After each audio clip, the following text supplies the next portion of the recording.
नमस्कार दोस्तों, स्वागत है आप सभी का आपके अपने YouTube channel defence welfare junction के एक नए एपिसोड के अंदर। और मैं हूं आपका साथी विजय कुमार। दोस्तों, आज की इस वीडियो के अंदर हम बात करने वाले हैं तीन ऐसे कंफ्यूजन कह लीजिए, परेशानी कह लीजिए या क्वेश्चन कह लीजिए जो हमारे मैक्सिमम डिफेंस पर्सनल को करेक्ट आंसर नहीं पता है। तो आज की इस वीडियो के अंदर आपको उन चीज़ों के बारे में कंप्लीट जानकारी यहाँ पर दी जाएगी।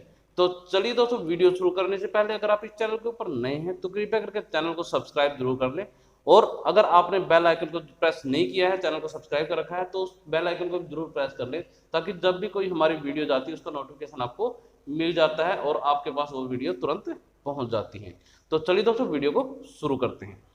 यहाँ पर दोस्तों जो सबसे पहला क्वेश्चन है कि जो हमारी लिमिट है सीएसडी की, कार की लिमिट जो है हमारी डिसाइड की हुई है गवर्नमेंट ऑफ इंडिया ने, मिनिस्ट्री ऑफ डिफेंस ने, तो उसके बारे में बहुत यहाँ पर कंफ्यूजन होता है।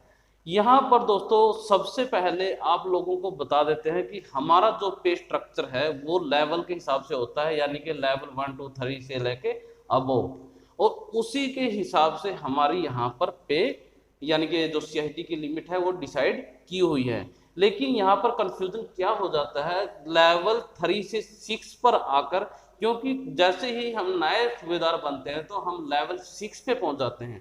और लेवल 6 को क्या है, आप यानी कि अपनी जो कार है वो ओआर वाली ही ऑथराइज कर रही है लिमिट के अंदर। लेकिन उनको लगता है कि नायब सूबेदार हैं तो हमें शायद ऊपर वाले ओआर यानी कि जवानों से ऊपर की लिमिट की कार मिल जाती है, जबकि दोस्तों ऐसा नहीं है। तो जो ये लिमिट है ये कैसे डिसाइड होती है ये जानिए आगे स्क्रीन के ऊपर एक एक करके आपको यहाँ पर बताता हूँ।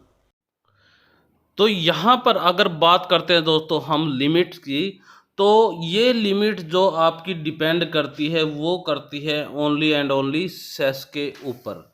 मान के चलिए आप लेवल 6 तक के रैंक के कर्मचारी हैं, तो आपकी जो लिमिट होगी वो होगी आपकी 6,93,000। ये आपकी अगर सेस इन केस 1% होता है। अगर आप लेवल 7 to 9 के अंडर आते हैं तो आपकी जो लिमिट होती है 8,08,50 रुपीज़। तो कहने का मतलब ये है, अगर किसी कार का प्राइस सेस 1 अगर उसके अंदर लगा हुआ है 6,93,000 तक की, तो यानी कि आप खरीद ही सकते हैं, क्योंकि इससे नीचे तो सेस यहाँ पर होता ही नहीं है। और यहाँ पर लेवल 7 to 9 की अगर बात करते हैं तो 8,08,50 रुपीज़ तक की कार तो आप खरीद ही सकते हैं, यानी कि रजिस्ट्रेशन से पहले ऑन रोड, यानी कि जो आपका कार का जो सीएसडी के अंदर जो अमाउंट पेमेंट करते हैं अगर वो इस रेंज में आ रहा है तो आप वो कार खरीद सकते हैं। इसके बाद दोस्तों बात करते हैं, अगर आपकी जो सेस है वो 3% यहाँ पर होती है, तो ये जो सेस है दोस्तों ये डिसाइड होती है गाड़ी के डायग्राम के ऊपर, उसकी लेंथ के ऊपर, उसकी विड्थ के ऊपर। तो उसके बारे में अगर आपको वीडियो जाननी है तो कमेंट कर दीजिएगा कि भाई कौन सी गाड़ी के ऊपर किस तरह से सेस लगता है, तो वो भी आपको बता दिया जाएगा। अगर सेस आपका 3% है तो आपकी जो लिमिट हो जाती है दोस्तों वो हो जाती है लेवल 6 तक की 7,05,000 रुपीज़। और लेवल 7 to 9 की अगर बात करते हैं तो यहाँ पर 8,22,500 रुपीज़ आपकी लिमिट हो जाती है। इसके बाद दोस्तों अगर बात करते हैं, इससे ऊपर भी एक सेस का कॉलम होता है, वो होता है आपका 17%। अगर 17% सेस की यहाँ पर बात करते हैं तो जो आपकी लिमिट हो जाती है वो होती है, तो वो लिमिट होती है दोस्तों, अगर लेवल 6 की यहाँ पर बात करते हैं तो आपकी जो बेसिक लिमिट है वो 6 लाख रुपीज़ होगी। जीएसटी आपका 84,000 लग जाएगा। उसके ऊपर जो सेस है दोस्तों ये 17% आपका लगेगा, यानी कि 6 लाख का 17%, और सीएसडी मार्जिन होती है 0.5%। तो आपकी जो टोटल लिमिट हो जाती है 7,89,000 रुपीज़। कहने का मतलब ये है, हम जब देखते हैं कि भाई हम एक जवान ब्रीजा गाड़ी भी खरीद सकता है, ब्रीजा का यानी कि फर्स्ट एंड सेकंड मॉडल खरीद सकता है, तो वो इसी वजह से खरीद पाता है क्योंकि ब्रीजा जो गाड़ी है उसका जो सेस है वो 17% है और वहाँ पर आपकी लिमिट बढ़ जाती है। तो मान के चलता हूँ कि आपका जो सीएसडी की लिमिट का जो क्राइटेरिया है वो जो यानी कि नीचे की जो बातें हैं वो आपको यहाँ पर समझ में आ रही होगी। इसी तरह से अगर लेवल 7 एंड 9 की यहाँ पर मैं बात कर देता हूँ, तो ये आगे दोस्तों आपका लेवल 7 एंड 9 से, और लेवल 7 एंड 9 की अगर लिमिट की यहाँ पर बात करते हैं तो सबसे पहले बेसिक लिमिट आपकी 7 लाख हो गई।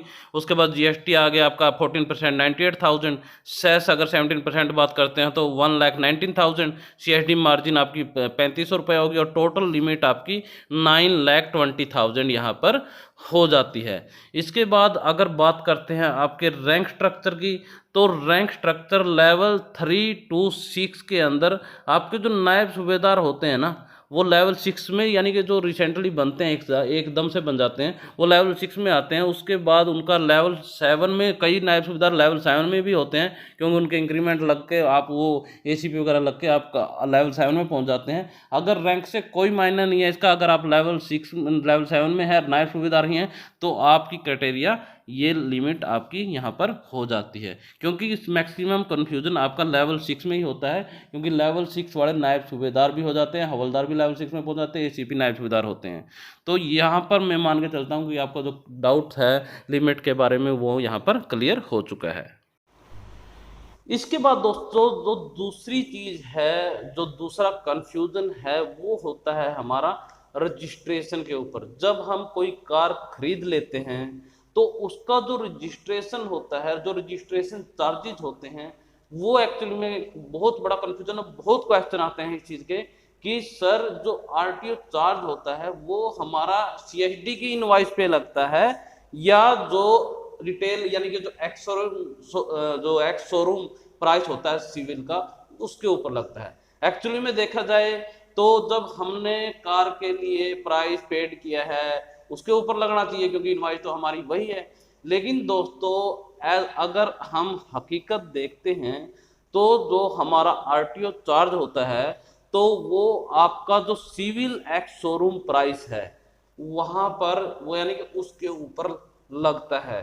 क्योंकि जो आपकी जो कार है, जो आपने बेनिफिट लिया है, वो आपको सीएसडी के थ्रू आर्मी पर्सनल होने के नाते मिल गया है, जो आपका 14% जीएसटी का कंसेशन रिबेट यहाँ पर दिया जाता है। उसके बाद आपको कोई भी कंसेशन वहां पर नहीं मिलता है। तो आरटीओ चार्ज जो है आपका एक्स शोरूम प्राइस, जो सिविल का एक्स शोरूम प्राइस है, उसके ऊपर लगेगा। तो ये बहुत भाइयों के क्वेश्चन होते हैं, तो आपको क्लियर कट ये बता रहे हैं कि जो आपका आरटीओ चार्जेस है वो आपका सिविल के एक्स शोरूम प्राइस पर लगेगा।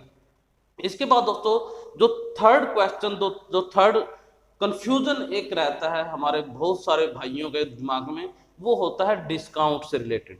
कि जो सीएसडी के अंदर बहुत सारे, जैसे अभी त्योहार आएंगे, सीजन आएंगे, तो बहुत सारे ऑफर्स यहाँ पर आते हैं कि आपको 50,000 का, 25,000 का डिस्काउंट, ये डिस्काउंट, वो डिस्काउंट। तो इस तरह के जो ऑफर आते हैं तो वहां पर हम कंफ्यूज हो जाते हैं कि हमें यहाँ पर बेनिफिट मिल भी रहे हैं या ये नहीं। क्योंकि कई बार क्या होता है कि जो सीएसडी वाले हैं वो बोलते हैं कि सर आपको डिस्काउंट ऑलरेडी मिल चुका है, आप नहीं ले सकते एक्स्ट्रा डिस्काउंट। तो हम सोचते हैं कि यार हमें ओनली 14% डिस्काउंट ही मिल चुका है। तो यहाँ पर दोस्तों आपको क्लियर करना चाहता हूँ, जो हमारा यानी कि जो डिस्काउंट मान के चलिए कि दिवाली के ऊपर आपको किसी भी कार के ऊपर 20,000 रुपए का डिस्काउंट कंपनी द्वारा दिया गया है। तो यहाँ पर जब कंपनी सीएसडी के अंदर रिवाइज लिस्ट भेजती है तो वहां पर आपका सीएसडी के जो बेसिक प्राइस है उसके अंदर से आपका डिस्काउंट ऑटोमेटिक डिडक्ट कर दिया जाता है, और उसके बाद जो प्राइस बचता है उसके ऊपर आपके जो टैक्सेस हैं यानी कि 14% जीएसटी और सेस वगैरह वो अप्लाई होके आपकी कीमत आती है जो आप सीएसडी के अंदर पेमेंट करते हैं। लेकिन दोस्तों इसके अंदर भी एक कंफ्यूजन है।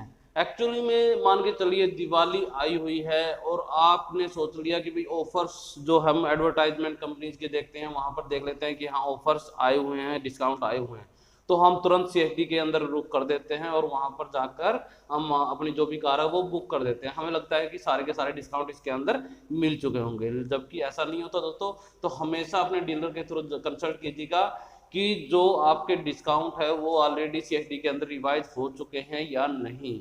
क्योंकि CID के अंदर जो हर महीने लिस्ट जो है इनकी अपडेट होती है और उसी के हिसाब से प्राइस जो हैं वो सेट किए जाते हैं। तो इस चीज़ का भी एक ध्यान में रखिएगा। तो ये थी दोस्तों एक वीडियो उन सभी डाउट्स के बारे में जो आपके दिमाग में कहीं ना कहीं रहते हैं कि आपका लिमिट क्या है, आपकी RTO चार्ज किस चीज़ पे लगता है और डिस्काउंट का क्या फंडा यहाँ पर होता है। आशा करते हैं आपको ये इन्फॉर्मेशन हमारी पसंद आई है। अगर वीडियो पसंद आई है दोस्तों तो वीडियो को लाइक जरूर कीजिए और चैनल को सब्सक्राइब करना बिल्कुल ना भूलें। तो चलिए इसी के साथ इस वीडियो को एंड करते हैं, फिर मिलेंगे आपको एक नई वीडियो के साथ, तब तक के लिए जय हिंद।